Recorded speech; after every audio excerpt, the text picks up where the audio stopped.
Assalamu alaykum hormatly izleyijiler. Men jurnalist Allah Murat Rahimov. Bugün 2021-nji ýylyň 13-nji fevraly. Ödeki gepleşigimizde biz ýene-de şu Türkmenistanyň çäginden daşarda ýaşap ýören raýatlarymyň pasport almakdaky çekýän kynçylyklar bilen baglanyşykly mesele barada gurrun etmekçi hususanam şu kynçylykdan indi şu problemadan bir çykalylan ýollary barada pikir alşmakçy. Şu maksat bilen şu mesele bilen gadyklanyp ýören hem şu urda iş alyp barýan Oýan Türkmen opozisiýon hereketiň lideri Röwşen Gylýjewi gepleşigime çağırdım. Röwşen, hoş geldin. Hoş bulduk, sağ ol çağırdığın için. Salam edildi. Röwşen, indi şu meseleni umumyň şu pasport almak meselesini daşary ýurtlardaky Türkmenistanyň ilçihanalarynyň hem konsulluklaryndan Türkmenistan şu daşary ýurt pasportlaryny ýurdun içine barman daşary ýurtda almak meselesinde sen bir käbir teklipler bilen çykyş etdiň. Ilkinjileň biri bolup, otutanam 31-nji ýanwarda we ýörüýte bir gepleşik geçirdiň. Soňam 1-nji fevralda gepleşik geçirip şonda käbir ideýalar öňe sürdiň da. Şol ideýalar hususanam öňe bilen şu Türkmenistanyň ilçihanalaryny hem konsulluklaryny arda bilen ýutmak, köpçülikden arda bilen soňam netije çykarmasalarym şu Birleşen Milletler Guramasy hem halkara guramalaryna ýutmak ideýasyny öňe sürdiň. Soň men ýakyn neden çykyşymda 3-nji fevraldan çykyşymda men öz tarapymdan bir teklip ödürledim. Men pikirimçe has bir effektiv bolajak bir zat indi şol daşary ýurt guramalaryna ýutup oturman suutlara ýutmalyň bir pikir kelläme geldi. Men şonu öňe sürdüm. Sebäbi Türkmenistanyň kanuny boýunça da Türkiýe bilen Türkmenistanyň arasyndaky konsulluk gatnaşyklary baradaky alalaşyk boýunça da Türkmenistanyň ilçihanalary hem konsulluklary şol pasporty bermeli Türkmenistanyň raýatlaryna. Daşary ýurt pasportlaryny täzeläp bermeli. Olaň raýatlary Türkmenistanyň içine uğratmaga haklary ýok. Indi biz Türkiýany alyp görsäk de sebäbi sen häzirki wagt Türkiýede ýaşaýan, Türkiýede iş alyp barýan. Indi beýleki ýurtlaryň kanunlaryny hem şol konsulluk baradaky hökümet ara alalaşyklaryny öwrensek şu taýda da şol talaplar bar. Ýani şu Türkmenistanyň ilçihanalarynyň konsulluklary raýatlaryň pasportlaryny çalyşyp bermäge borçly. Emma şu kanuny borçlaryny ýerine ýetiren oklar. Indi şu meseleni Türkiýanyň tuğutlaryna ýetirmek, hem Türkiýanyň daşary işler ministrligine ýetirmek meselesi umumyň amala aşyryp boljak işmi. Sen öýüň indi şu Türkiýanyň içinden näçe ýyllar beri ýaşap ýören, işläp ýören bir aktivist hökmünde bilermen hökmünde şoňa näil garaýan?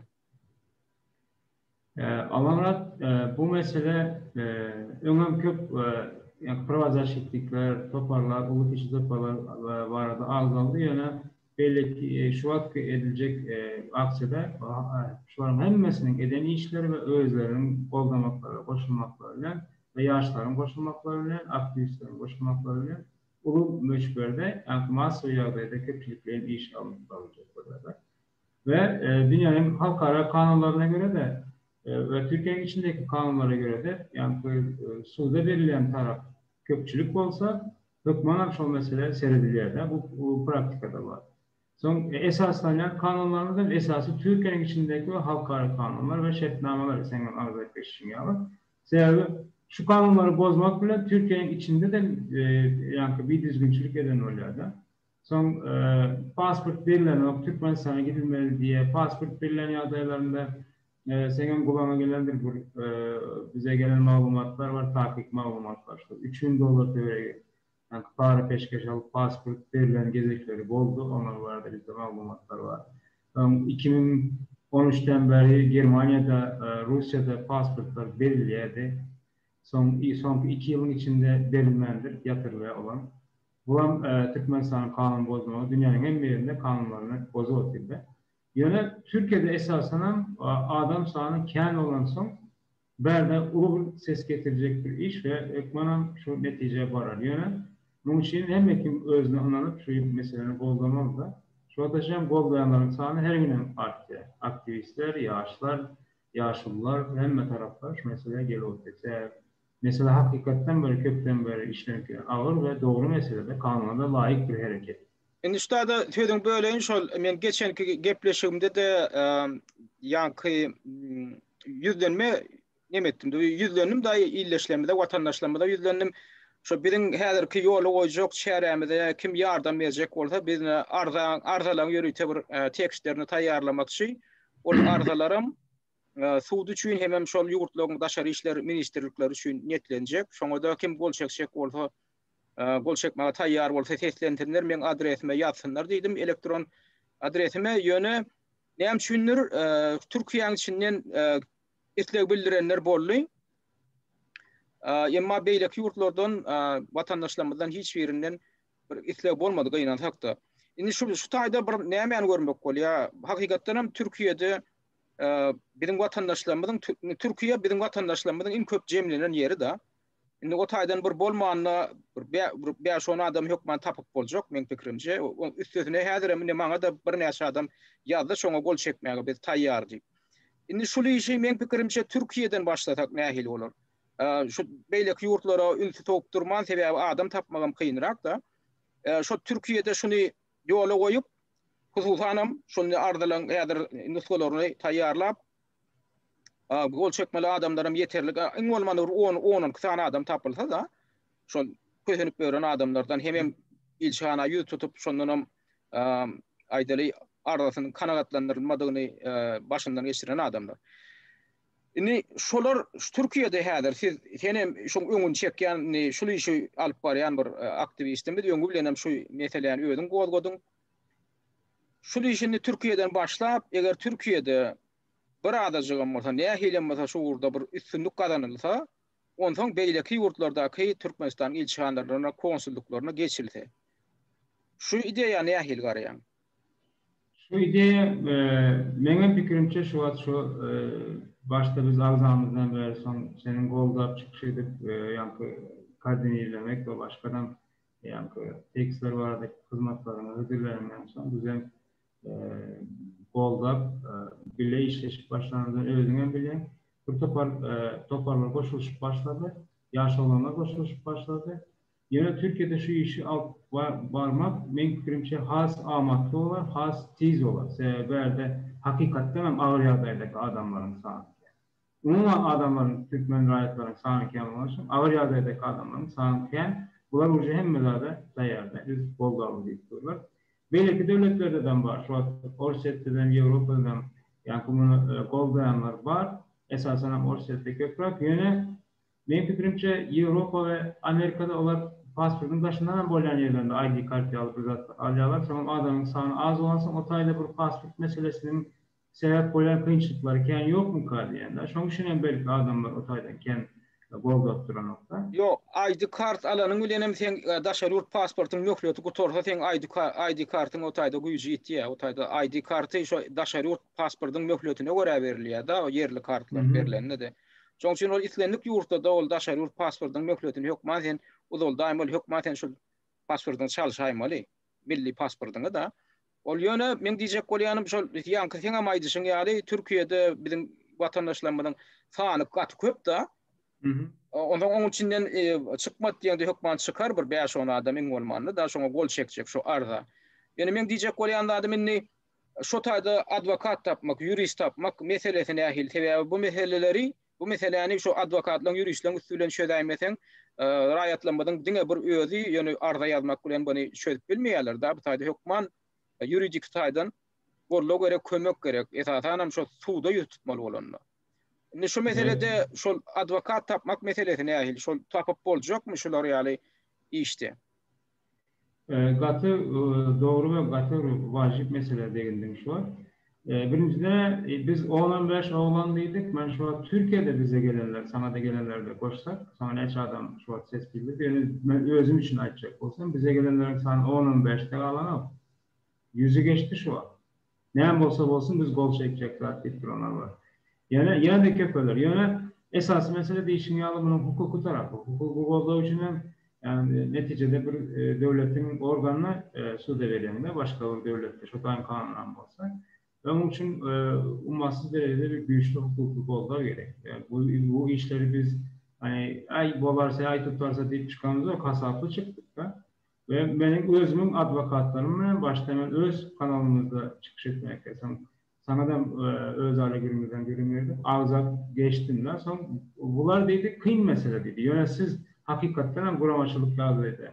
Toplanıp bilseniz onda bu meselenin önüne yani ilim gücü diyeler dedi. Anaşalar yağılır, efektif olar deyip bize maslahat verdiler. Son ben student dövrümden İstanbul'da tanışıp şu periodçuk olup işten dövrümden umuman şu hukuk bilen yan kızıklı yakın meselelerde hep işledim. Şu an şundan biraz hukuklara, Türkiye'nin esasından hukuklarına biraz odadım var.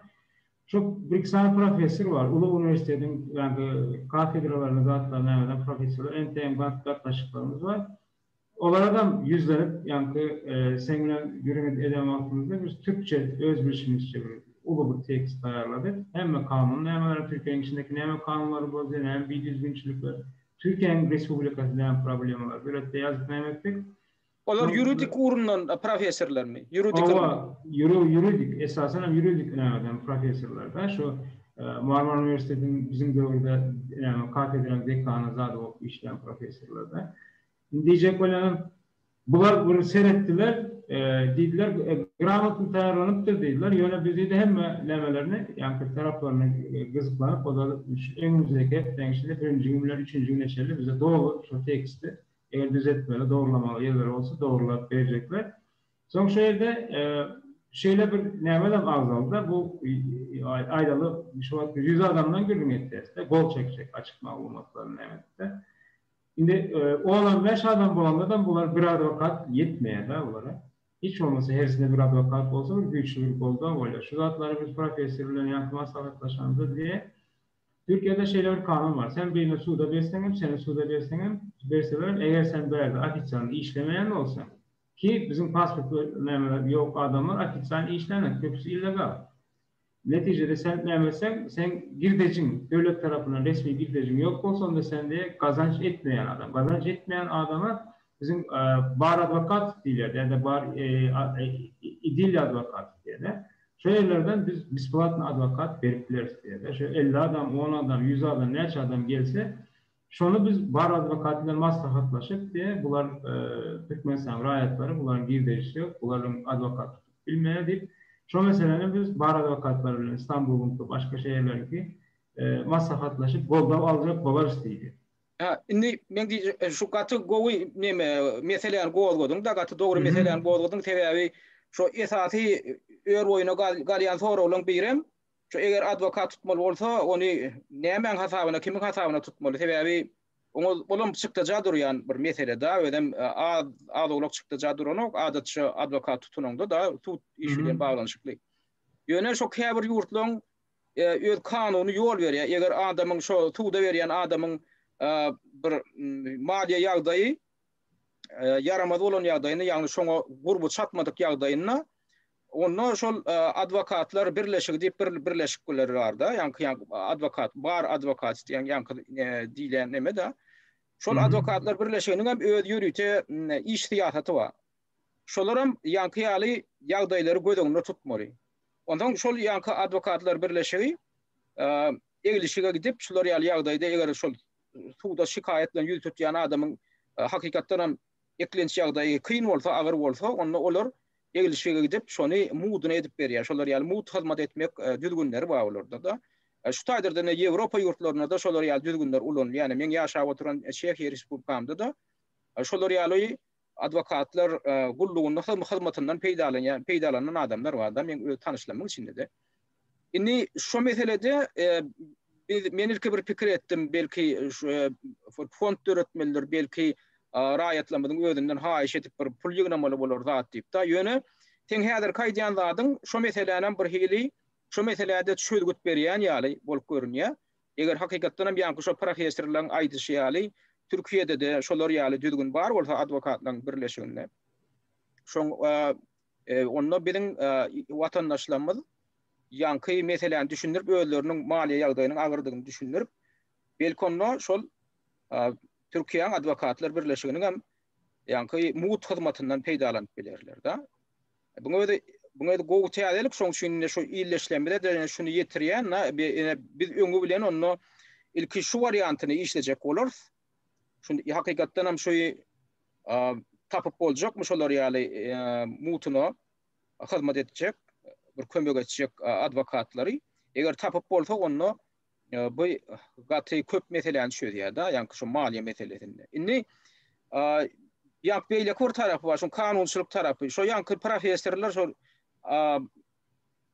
ýanky ýuridik urunlar professorlar şu kanunçylyk taraplaryna seretdiler. Mesela men geçen gepleşimde de görkezdim, senem öz gepleşimde görkezdim. Şu Türkmenistanyň öz migrasiýa barada kanunyň 29-njy maddasynyň 3-nji bölümini şol Türkmenistanyň ilçihanalarının konsulluklarının borçları kesitlenýär. Şo taýda da şolaň pasport bermäge borçluluklar aýdylýar da. Men ýene bir gezek görkedeýin. Ine şu taýda migrasiýa hakkynda Türkmenistanyň kanuny o 2010-njy ýylda kabul edilen. Ine şoň 29-njy maddasyna şolaň borçy kesitlenen anyk. 29-njy maddasynyň 3-nji bölüminde Türkmenistanyň şäherlerinden daşarda hemişelik ýaşaýan Türkmenistanyň raýatlary pasport almak üçin Türkmenistanyň daşary ýurt döwletlerindäki diýe diplomatik wekilhanalarynyň we konsulluk edaralarynyň üstü bilen Türkmenistanyň döwlet migrasiýa gullugyna ýüz tutýarlar diýe. Türkmenistanyň raýatlary Türkmenistanyň içine barmaly bilen düzgün ýokdy. Şol ilçihanalaryň hem konsulluklaryň üstü bilen pasport almak üçin Türkmenistanyň döwlet migrasiýa gullugyna ýüz tutýarlar diýe. Ondan şol görkezlen raýatlara diýe pasportlar Türkmenistanyň döwlet migrasiýa gullugynyň merkezi edarasynda resmileşdirilýär hem de Türkmenistanyň daşary ýurt döwletlerindäki diplomatik wekilhanalarynyň we konsulluk edaralarynyň üstü bilen gowşurulýar. Ine şu taýda şu pasportlar Türkmenistanyň döwlet migrasiýa gullugy tarapyndan taýýarlanýar, ýöne gowşurulanna şol ilçihanalaryň hem konsulluklaryň üstü bilen gowşurulýar, daşary ýurtlarda gowşurulmaly.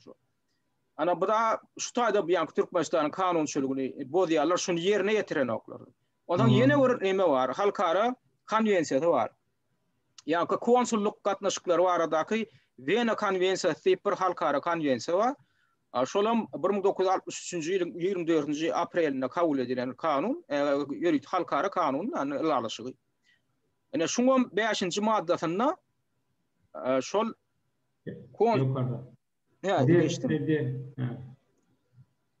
Ene şoňam 5-nji maddasynyň mena 1, 2-nji, 3-nji, 4-nji abzatynda. Şu taýda da şol konsulluklar hem diplomatik edaralaryň öz ýurtlarynyň raýatlaryna pasport gowşurmalyklary hakynda şu taýda da kesitlenen. Ine halkara dokumentinde de şu konwensiýasynda da kesitlenen. Ine buňam düzgünni bozýarlar Türkmenistanyň ilçihanalary hem konsulluklary. Onuň oňdaşyndan ine Türkiýany alyp görsek. Türkiýe bilen Türkmenistanyň arasynda Niýazow döwründe 1997-nji ýylyň 17-nji iýulynda konsulluk gatnaşyklary barada ýörüte alalaşyga gol çekilen. Şol alalaşygyň 36-njy maddasyna şol Türkmenistanyň ilçihanalarynyň hem konsulluklarynyň diplomatik edaralarynyň wezipeleri şu taýda kesitlenen. Şu taýda da şu ýanky zatlar aýdylýar. Şu taýda da Türkmenistanyň ilçihanalary konsulluklary Türkmenistanyň daşary ýurtdaky raýatlaryna pasport gowşuraýmaly. Ondan ine bu kanun bu alalaşygyň düzgünleri bozulýar. Ine şu alalaşygyň adyny şu taýda ýazylgan Türkiýe Jemhuriýeti bilen Türkmenistanyň arasyndaky şu konsulluk gatnaşyklary boýunça alalaşygyň düzgünleri şu taýda kesitlenen. Şu kanun şu alalaşygyň 1997-nji ýylda baglaşylan Türkmenistan bilen Türkiýe arasynda. Indi bu kanuny bu alalaşygyň bozulýar. Mundan daşary bu kanun tek başka kanun. Indi şu ýaňy Rowşan aýtdyň sen. Türkiýeň öz ýanky kanun goraýjy diýende Türkiýeň ýuristleri şu taýda bir giden kanundan düzgünleriniň bozulýanlygyna göz ýetiripdirler. Şoň bilen alalaşýarlar şeýle. Şoňy suda berip bolýanlygyna aýtdylar, şolar tasdikladiler. Şu kanun bozmalar hakykatdan hem suda berer ýaly derejede diýip hasaplaýarlar şolar. Owa, bu ýerde sen esasen halkara konwensiýalar we Türkiýeň içindeki şertnamalar bozuldu. Şonda ulaşım özüne borçlanma edip alan şartlar var. Yani şu an bize profesörlerin diyelim bunun paralelinde. Yani bunun yanında Türkiye'nin içindeki bir topar administratif düzgünlemelerden ters geliyor. Onun için bir topar pasportsuz adam iş edip bilen yok. Resmi yerlerde işe durup bilen yok. Girdeci alıp bilen yok. Sağlık meselelerini çözüp bilen yok. Ve bir topar, bir del, iki del, 100 milyonlarca adam şey yapıyor. Ve bu adamlar hem cemiyetin içinde probleme öğretiyorlar, oğurluk ya başka zatlara yüz tutup biliyorlar, kıyınçılığı kalsa da adam dünyada yaşamalar zaten. Son sağlık meselesinde esasen pandemi döneminde hop emele getiriyorlar. Vaksinasyon yok, belli zatlar yok. Yani şu an hemmesi konsolosluğa öz boşlamasını yerine getirmeyen için bu düzenlemelerin bozulmasına sebep oluyor. Doğru aydan tüydün böyle yani başına adamın elinde resmi dokumenti olmasa şu tayda da ne resmi yaşap veren olsa sen yani şu sağlığın ihtiyaçlarını alıp bilen o sen strahavani alıp bilen o sağlığın korumak için esasen hem hazırki dövrde pandemiye dövründe sen öz sağlığını strahavani bilen korumazsan sen keselhana düşersen görkezmesin olun yönü şu hazır koronavirüs keselhana düşersen sen öki tağda tölemesen önünü ölüp gidivermeli. Olam gatı köp pul duruyanda. Ondan ola bir tarafı sağlığını korup bilen o sen üstesine elinde resmi dokumentin olmasa sen resmi işe de yerleşiyorsun o. Sen isteyen vakti sen sana iş veren adam sen alın ölmeyenim o köşeden kok koyverse sen yüz tutup barabilecek edaran yok sen ne resmi yaşap yapıyorsun sen hukukun korup bilen yok şu yaşap yapıyorsun yurdunda. Onun üstesine sen yaşayan jayından hem alagetin jayını yes çıkarıp koyverse sen o tayda da sen hukukun korup bilen yok. Elinden pulun alıp sen talavam yerine çıkarıp koyverenle sen tuğda da yüz tutup bilen yok, Paris'te de yüz tutup bilen yok. Sen ne resmi yaşap yapıyorsun. Sen elinde resmi dokumentin yok. Şu da atlanğam sebebi yine de şol ana Türkmenistan işgahlarının konsulluklarının öz yerine getirmeli, borçlarını yerine getirmeyenle bilen bağlanışıklı. Şoňa taýyryp ya, yine şoňa diýre.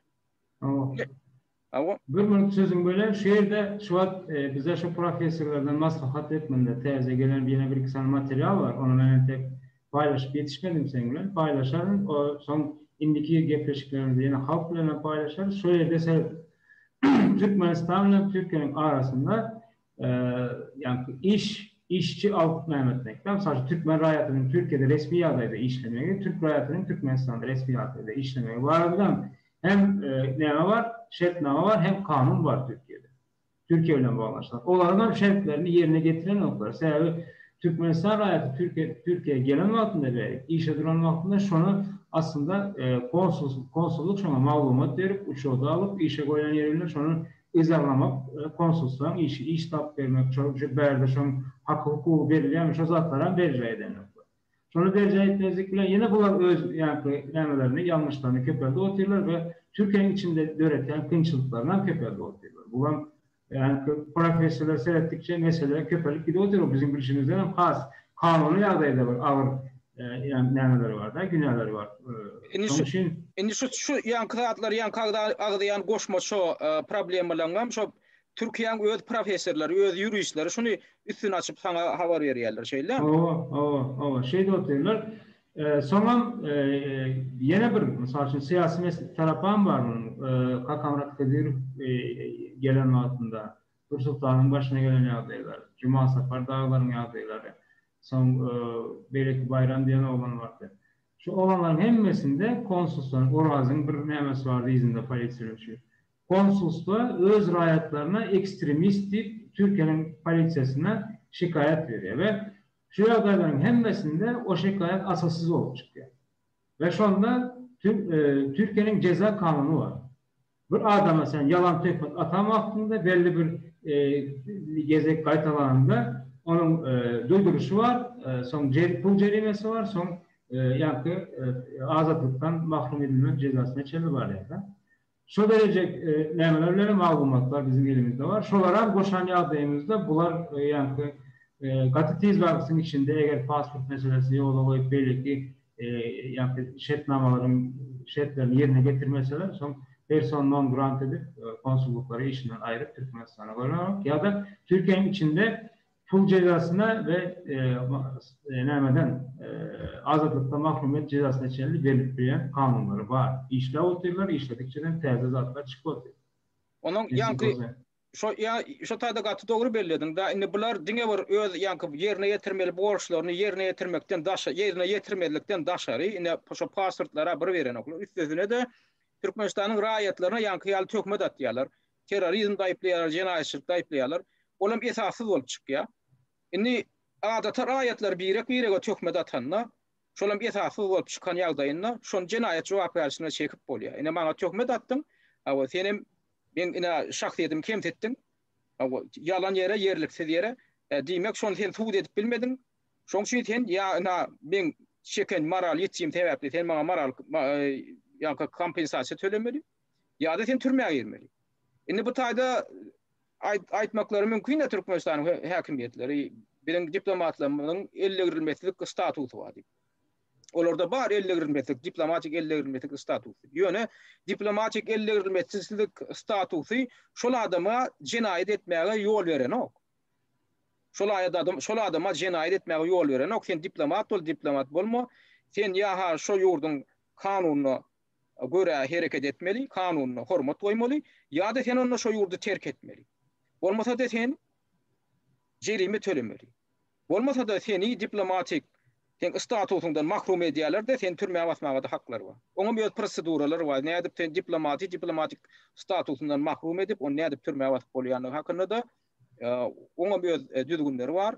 Şo zatlar goýulan ýagdaýynda bu taýda Türkmenistanyň diplomatlaryna, ilçilerine bildirer ýaly gaty köp aýplamalar bar.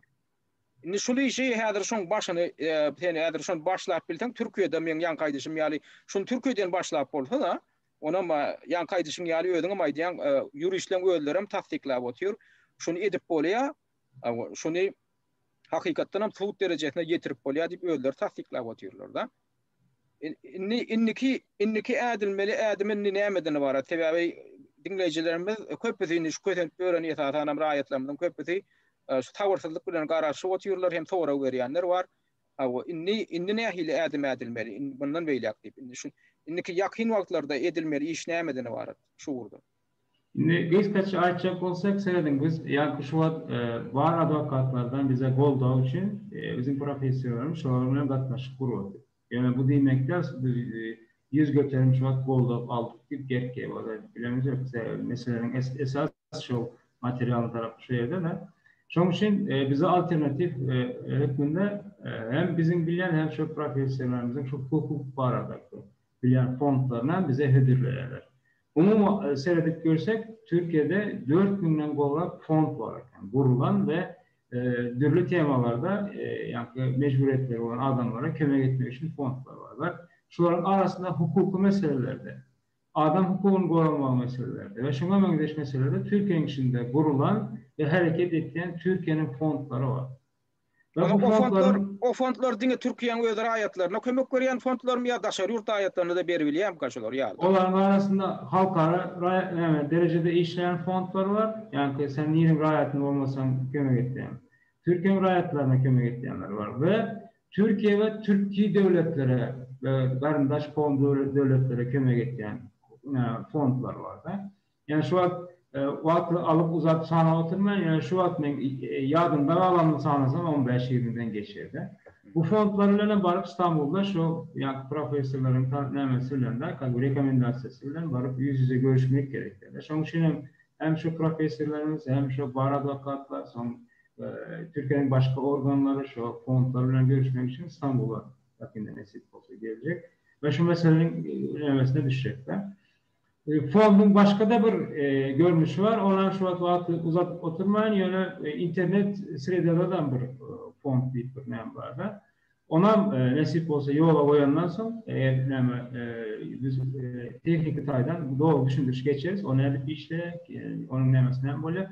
Neticede biz yankı bar advokatlardan bize doğru bolda bolman yardımında da yine önkülerde bol Türkmen raýatlardan hukuk toplamak yerine başka şekilde fondlarına, Türkiye'nin içinde kurulan fondlar, katnaşıklarını şu materyal meseleni çözmek için hem iş alıp barıyası da paralelde. Indi o meseleň şöyle diye hakykatdan tapylmak mümkün. Ona yakın wagtlarda bir teljerer Türkiýanyň öz içindäki fondlardan ýardam alyp bolýarmy? Eger bolmajak bolsa onda başgaça ýollarym bar. Ýani internetiň üstü bilen şol maliýet erişlerini toplamak, ýaly çäreleri, aksiýalarym ýola goýup bolýan ekenler. Onam ýani kaýdyşyň ýaly şol edil iş şol ýani mesele gerek gelenne onu biz yine de düşündürüyoruz. Yoruşan tem ödüňem düşündürüyorsun. O meseleni. Inni yine şu taýda bir mesele var.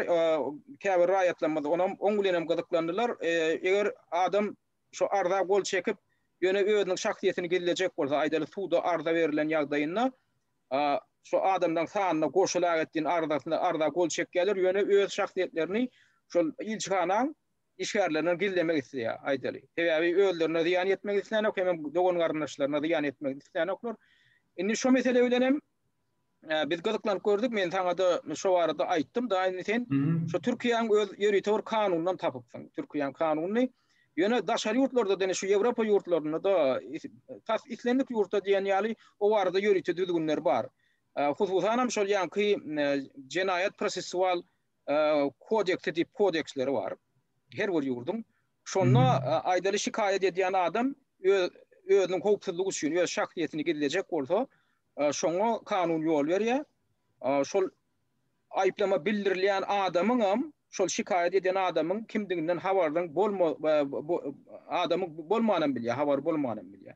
Misal üçin bir adam haýtadyr bir jenaýetçini aýplaýar, şoň jenaýet edenliginden bilýär, baryp suwda ýututýar da ýöne men şu jenaýetçiden gorkýan, eger men adym bilýär, kimiň ardadyny bilýär, ol menden aralar, meni öldürmege mümkin diýip şo suwdan haýş edip bilýär.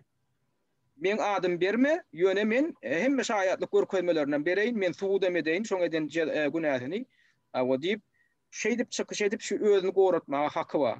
Ondan şol ýanky arz eden adamyň adyndan oň adwokat çykyş edýär. Şu arz eden adamyň hemme berýän şaýatlyk görkezmelerinden suwd diňlenşigine adwokat ýetirýär.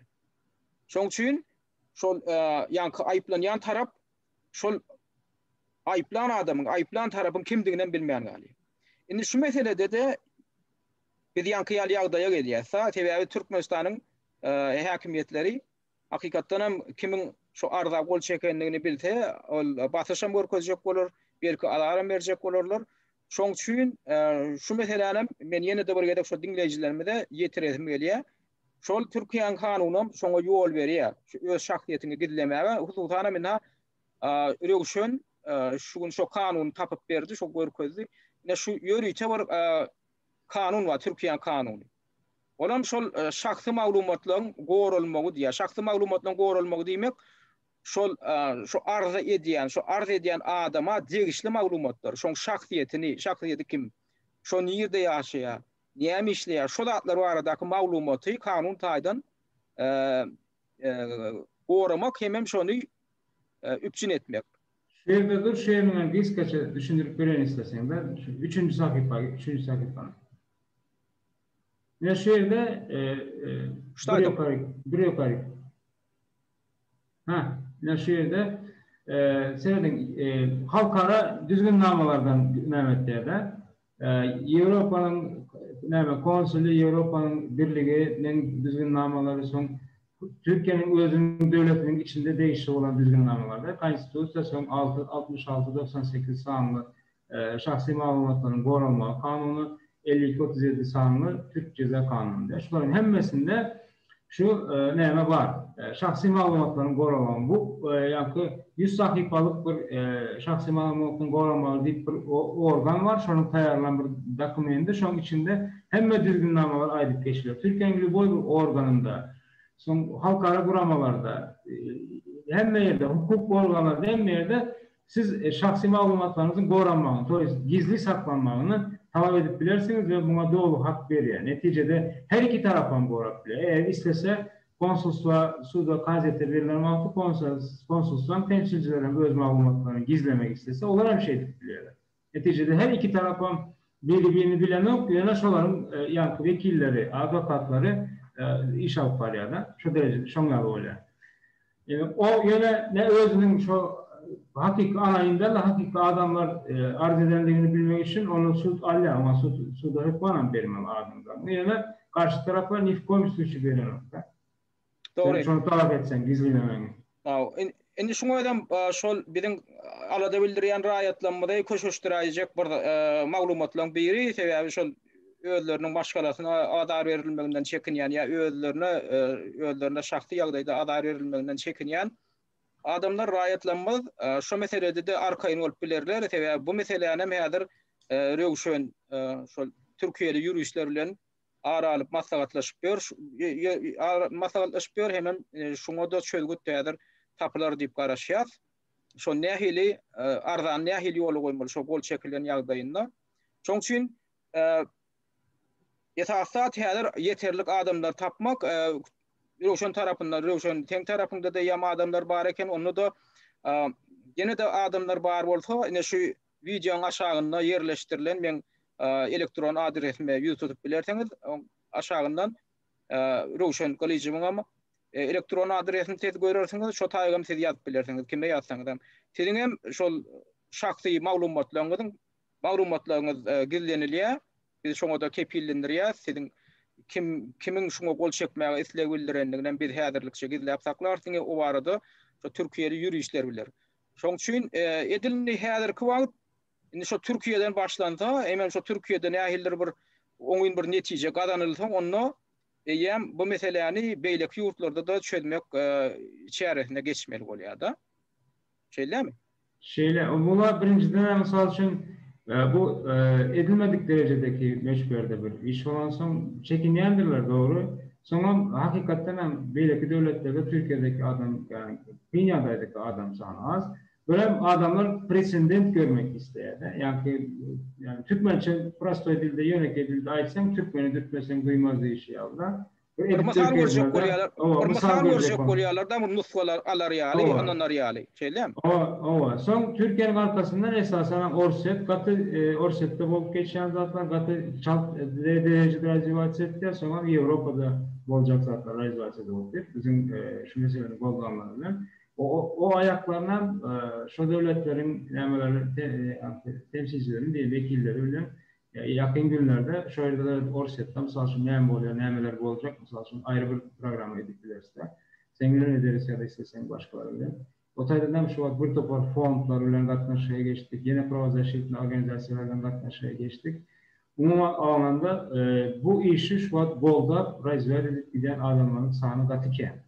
Yakında başka bir nämelerden resurslardan bularda maglumatlar görersiniz. Bizim kanallarımızdan görersiniz. Umar bu işle atıyoruz. Hudaýa şükür. Hudaýam bizim arkamızda, halkımızdan bizim arkamızda bu devletlerim, kabul edilen devletlerim bizim arkamızda. Ýene bir mesele var da, olam bir gynanýan mesele. Şol inni şular ýaly şäherlere beýleki opozisiýon toporlardan himayata garaşylýar da inni şoňa goşulyp başlananlar bar. Ýöne bir tendensiýa var şo bir de gynansak da bir de gynanýan.